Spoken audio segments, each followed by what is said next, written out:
We're like, the world is going to end in 12 years if we don't address climate change. To avert the worst consequences of climate crisis. We have 9 years left. We're going to pass the point of no return within the next 8 to 10 years. You've probably heard the claim that we have a dozen years or less to stop climate change from inflicting permanent damage on the planet. We've already waited too long to deal with this climate crisis. We can't wait any longer. President Biden cited the deadline when announcing that the US would rejoin the Paris Climate Accord, an international agreement to curb greenhouse gases. I'm signing today an executive order to supercharge our administration's ambitious plan to confront the existential threat of climate change. It is an existential threat. And we're told by all the leading scientists in the world we don't have much time. I read the report that the people claiming a 2030 deadline are relying upon, and they have misread it. Aaron Brown is a mathematician and statistician who was taught at NYU and UCSD. He's also the former chief risk officer at the hedge fund AQR Capital Management. Brown says that activists and politicians are misrepresenting the science in a rush to implement unwise solutions. I am here to say our house is on fire. We must change almost everything in our current societies. Rather than protecting the most at-risk ecosystems and populations, these proposals are likely to backfire and cause further harm both to the environment and to the most vulnerable people on the planet. Whether you think climate change is an existential issue, or merely one of several important threats we face in the future, is a completely separate issue from how quickly we should act. People pushing a 2030 deadline are committing us to very risky solutions that could backfire. Based on all the evidence, I think we have more time. We can consider reasonable solutions that don't risk the economy and don't risk the planet, and that people will actually stick to for the long term. I don't want you to be hopeful. I want you to panic. So where did the claim that we have until 2030 come from? Among the first to popularize it was teenage climate activist Greta Thunberg, who in speaking before the UN chastised world leaders for their inaction. People are suffering. People are dying, and all you can talk about is money and fairy tales of eternal economic growth. How dare you! Thunberg took the 2030 deadline from a 2018 special report by the UN's Intergovernmental Panel on Climate Change, or IPCC, authored by the world's top climate scientists and widely considered the gold standard in the field. This is a report that was actually asked for by governments under the Paris Agreement. They're going to get together in Poland later in the year to talk about the next steps, and our report is the only named input into their negotiations. Many politicians, activists, and journalists like Thunberg have cited the report as the basis for their claim starting in 2018 that there were just 12 years to save the planet, or that 2030 was a cliff. Reports that came out from the leading scientists in this world who told us that we have 12 years. The scientists are absolutely unanimous on this, that we have no more than 12 years. Scientists tell us, if we've said 1,000 times, all of us could be at a point of no return. But after the IPCC report was released, prominent climate scientists, including some of the report's authors, publicly raised doubts about the 2030 deadline. The panel did not say that we have 12 years left to save the world, IPCC Working Group co-chair James Skia told the Associated Press. The hotter it gets, the worse it gets, but there is no cliff edge. Please stop saying something globally bad is going to happen in 2030, wrote fellow leading report author Miles Allen. The IPCC does not draw a planetary boundary at 1.5 degrees Celsius, beyond which lie climate dragons. All the time-limited frames are bullshit, NASA's Gavin Schmidt told Axios. We are less than 12 years away from not being able to undo our mistakes. These numbers aren't anyone's opinions or political views. This is the current best available science.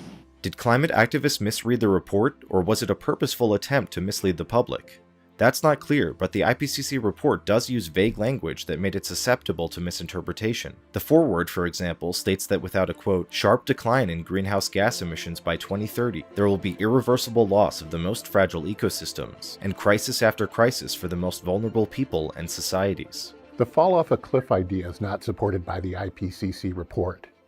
It's true that risks increase as temperatures ratchet up, but there's no sudden tipping point where climate change becomes irreversible. Properly read, the report is actually an argument for predictable, sustainable solutions over several decades using experimentation and innovation, not a rush toward risky short-term solutions that focus entirely on warming to the detriment of general environmental stewardship.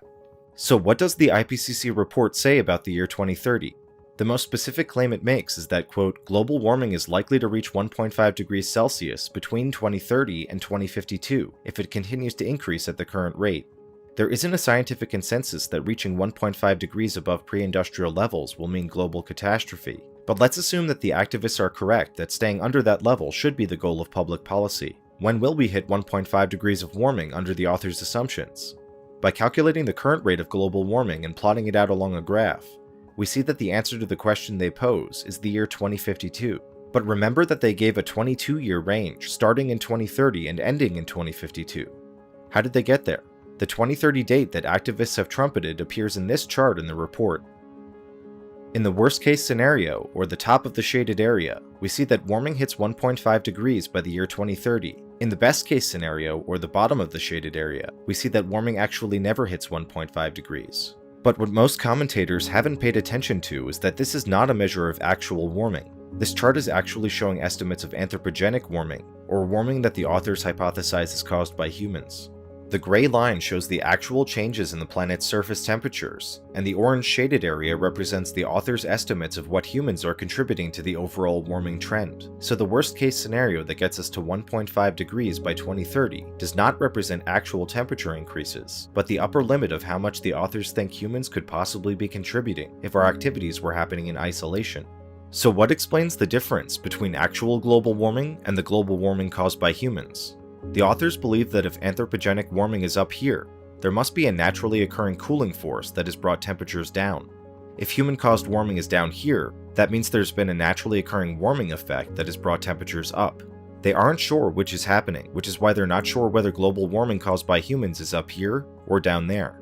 The point is that the 2030 date, as it appeared in the IPCC report, was the worst-case scenario not in terms of actual global warming, but in terms of warming caused only by humans, independent of what's actually happening in the environment. People making the sky is falling claims probably haven't read the report and think that it's saying actual temperatures will increase by 1.5 degrees in 2030. The range of dates the report discusses are actually about human contribution to global warming. If you think the problem of global warming is higher temperatures, melting ice caps, rising sea levels, then you care about the date the report projects actual temperatures will reach 1.5 degrees, which is 2052 if things continue at the current rate. Is it possible that actual warming could result in baseline temperatures above 1.5 degrees by 2030? The rate of global warming would have to speed up to about 3 times what we have observed in past decades, which no serious climate scientists, including the authors of the IPCC report, claim is likely to happen. So why did the IPCC report focus on a date which is the worst case scenario not in terms of actual global warming, but of human contributions to warming, as if they were happening in a vacuum? After the report's release, co-chair of the working group Deborah Roberts justified their presentation of the data and conclusions as an effort to project a line in the sand, and what it says to our species that this is the moment and we must act now, and I hope it mobilizes people and dents the mood of complacency. But Brown says that distorting the science is the opposite of what the IPCC authors and other climate scientists should be doing. It's a very dangerous game if you want strong, sensible long-term solutions to climate change to scare people into them by making wild short-term predictions. That can backfire in one of 2 ways. You may scare people into doing short-term irrational solutions that do more harm than good, or 2030 might roll around and it's not as much warmer as you said it was going to be, and you could take a lot of steam out of the movement to do anything at all. If we were to accept 2030 as a meaningful deadline, the only path forward is politically unfeasible, economically devastating, and immensely risky. According to the IPCC, limiting global warming to 1.5 degrees would require rapid and far-reaching transitions in land, energy, industry, buildings, transport, and cities, all taking place in under a decade. Emissions reductions as currently envisioned won't work. Supporters of the Paris Climate Accord acknowledge that if fully implemented, it still won't come close to keeping warming under its goal of 1.5 degrees. Even if we did everything that we said we were going to do when we signed up in Paris, we would see a rise in the Earth's temperature, which is catastrophic. Just reducing emissions is not enough. Our greenhouse gas emissions has to stop. 0 in 2050 means nothing if high emission continues even for a few years. They're not thinking through the implications of what they're calling for. If we need a solution by 2030, that means geoengineering and other dramatic, untested strategies with unpredictable effects. Investing in millions of jobs in wind, solar, and carbon capture. The supposed 2030 deadline has become a justification for diverting massive resources into largely unproven direct carbon capture and geoengineering projects, and at the same time for shutting down much of the global economy. People who really believe 2030 is a disaster year have to focus on geoengineering, scattering beads to reflect sunlight, injecting aerosols in the stratosphere. Rushing these things through without proper testing has entirely unpredictable consequences and could backfire to much worse environmental damage than the problem they're intended to solve. The only other thing that works on this horizon is bans. We ban coal, we ban air travel, we shut down many electrical power plants. And mainly we have to do it in China and India. This has unpredictable economic effects, except we know it will cause a considerable decline in gross domestic product. That means we reverse the rise out of poverty for much of the world. And we create economic problems larger than we got in the great financial crisis of 2008, and they're permanent. But what if, as the report's underlying data suggest, we actually have more time to limit global warming to below catastrophic levels? If we have 30 years to address climate change, then we have much more palatable options. First of all, the economy and technology are naturally moving away from fossil fuels. Then we can give entrepreneurship and bottom-up innovation a time to work. We can adopt policies that gently nudge the economy in the right direction without creating the disruption and misery of sudden bans. If we have more time, we can get away from the pure focus on temperature. We can consider balanced solutions that consider all environmental issues and all economic issues. We can try to reduce the total human environmental impact. Sensible solutions can build a better world for our grandchildren. Scientists tell us that this is the decisive decade. We no longer have time to leave out the science.